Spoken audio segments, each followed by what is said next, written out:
Okay. Well, welcome back. It should be Tuesday evening, January 12th, and we're going to do lesson number 2. So go ahead and get out the notes page that looks like this that I gave you in class today. Write your name at the top, okay? And we're going to get started. So last night's lesson, we talked about the slope formula, which is rise over run.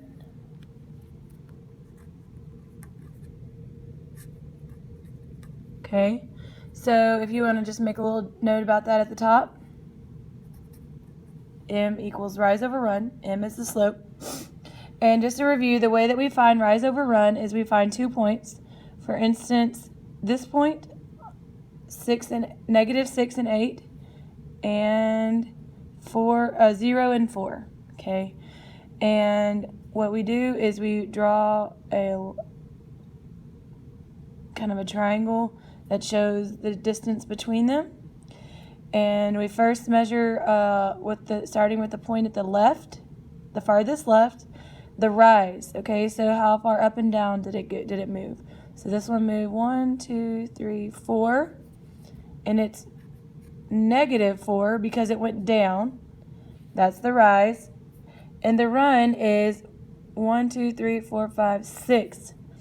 6 over. So it went to the right, so that's going to be a positive 6 for the run. So that means that our slope, which is rise over run, is negative 4 over 6. Well, we know that we need to simplify any fraction we ever have to its simplest form, so this one would be negative 2 over 3. So that's the slope of this line, negative 2 over 3, okay? And we're going to go ahead and write the coordinates, and you'll see why for point 1. Point 1's coordinates were negative 6 and 8. Point 2's coordinates were 0 and 4. And I just took that straight off the graph, okay? But we really know this means x, that's the x value, and the y, the x and the y. Okay. So this next question is going to lead us into the new part for today's lesson. Can you find the slope of a line with only knowing the points and not seeing the graph? Yes. Okay, and the formula that we are going to use is this: y2 minus y1 over x2 minus x1. Okay, y2 minus y1 over x2 minus x1. So let me show you how we're going to put that into action now. So first thing you do is you pick any 2 points on the graph. You need to make sure it passes through a line, not just like in the middle of a line. You don't want anything like in the middle of a line, like say right there, but it needs to be at an intersection. So let's go ahead and pick 1 and negative 1. I'm sorry, 1 and 1.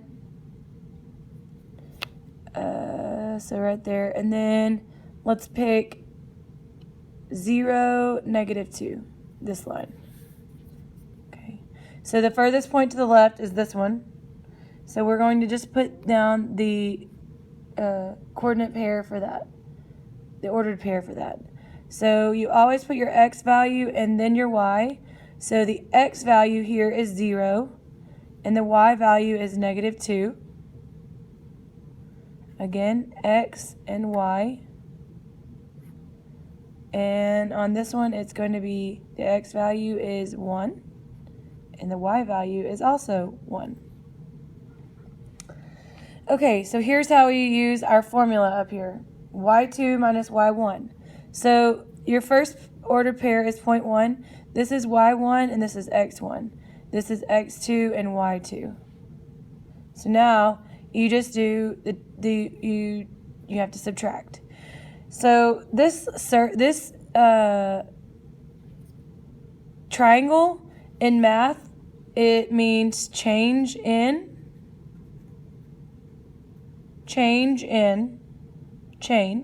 So the change in y is what that's saying. So really that just means how much or what was the change, how much did y change, and from one point to another, and that's where we get the y2 minus y1. So y2 that just means y2 minus y1.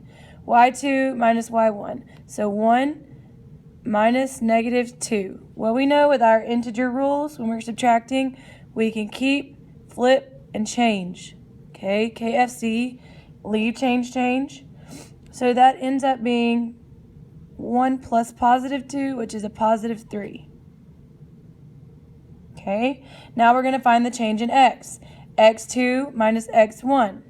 So x2 is a 1 minus x1, which is 0. And that just leaves us with just regular 1. And now we can find the slope, the change in y over the change in x. So the change in y we figured out was 3, and the change in x was 1.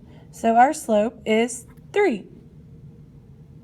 So what we just did there was we took 2 points on the graph, and we found the slope of those 2 points. And sometimes, like tomorrow in class, you won't have a graph. I'll just give you 2 points, and you'll have to use y2 minus y1 over x2 minus x1, or change in y over change in x to get the slope. Let's do one more.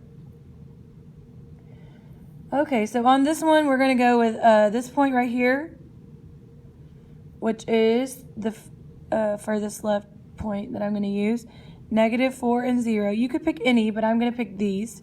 So that's x1 and y1. And then the second point I'm going to use is 0 and negative 2. And so that is x2 and y2. Okay, so now we got to do our change in y. So again, go back up here. That is change in y.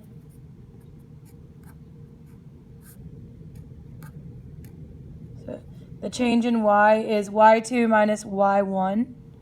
y2 is negative 2 minus y1, which is 0. So you get a negative 2.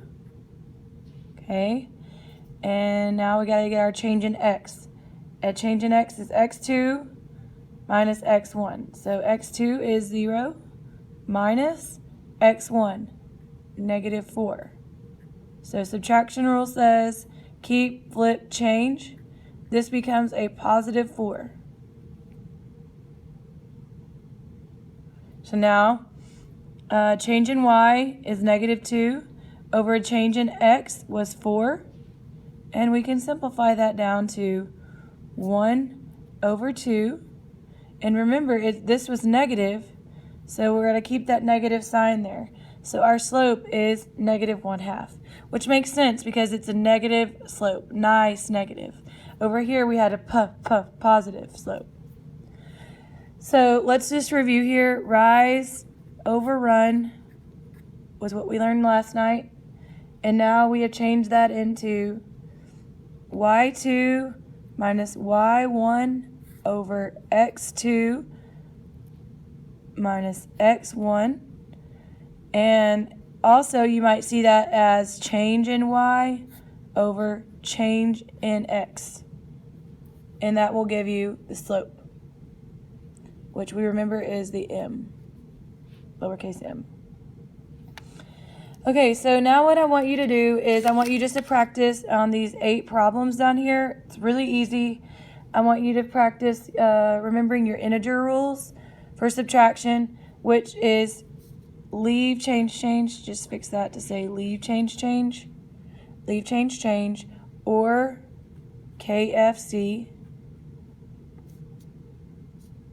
See, okay, and then the integers rule for addition. Remember, that is if they're same signs, add and keep.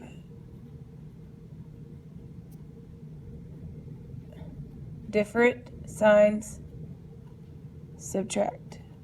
Okay? So just to do one with you, leave, change. So this is subtraction, so leave, change, or KFC.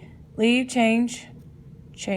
So 10 plus negative 3 or 10 minus 3 would be 7. So finish the rest of these out. and bring this back tomorrow to class, and we'll be using these notes to do our next lesson. Have a great night.